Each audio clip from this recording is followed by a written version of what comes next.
अवतल दर्पण है, माना कि एम डैश क्या है, अवतल दर्पण है, जिसमें क्या है, ध्रुव क्या है, पी, जिसमें ध्रुव क्या है, ये मान लेते हैं एम डैश क्या हो गया, अवतल दर्पण हो गया, जिसमें ध्रुव क्या हो गया, और ये सी क्या हो गया, वक्रता केंद्र, सी क्या हो गया, यही लिखा हुआ है, ध्यान दो, यानी लिखा जिसका ध्रुव पी और वक्रता केंद्र सी है। ए बी किसके समांतर आ रहा है, इसके प्रधान अक्ष के, इसके समांतर आ रहा है, और परावर्तन के बाद किससे होकर गुजरेगा, किससे होकर गुजरता है,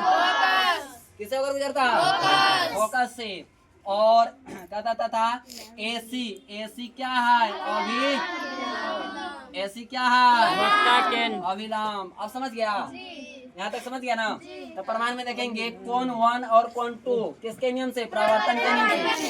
कोण 1 और कोण 2 परावर्तन के नियम से बराबर होता है, कोण 1 और कोण 2, ठीक है। कोण 1 और कोण 3, कोण 1 और कोण 3 एकांतर अंतः कोण से,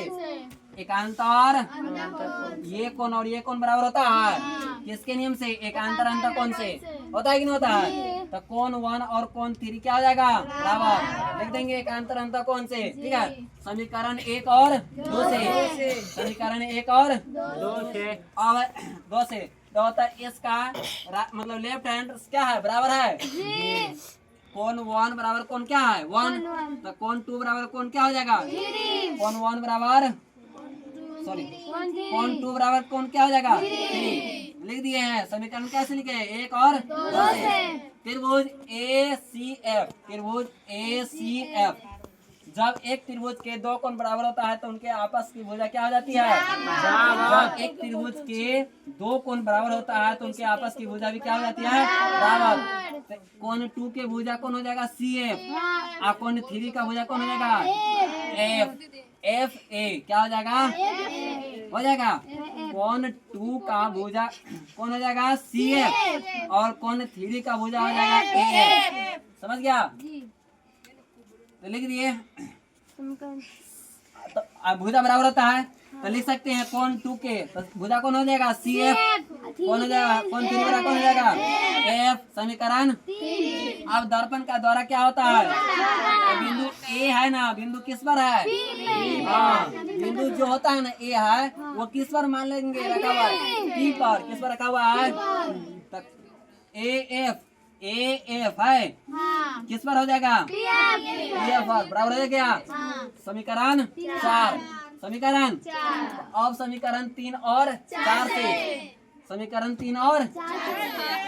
4 से, अब देखो तो AF इसमें बराबर है तो AF इसमें भी बराबर है,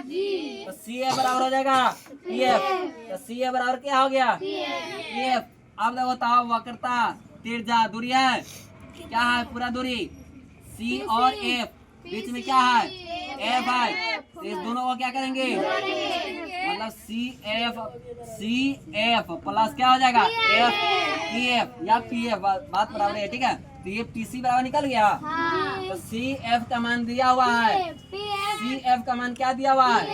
PF लिखेंगे, PF प्लस क्या हो जाएगा, FP, ठीक है। देखिएगा जुटेगा 2 हो जाएगा, 2FP कितना बराबर, PC बराबर, वक्रता त्रिज्या को क्या चीज से सूचित करते हैं,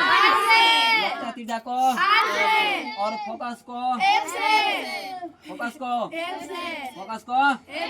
तो वक्रता त्रिज्या को क्या चीज से सूचित करते हैं, फोकस को क्या चीज से,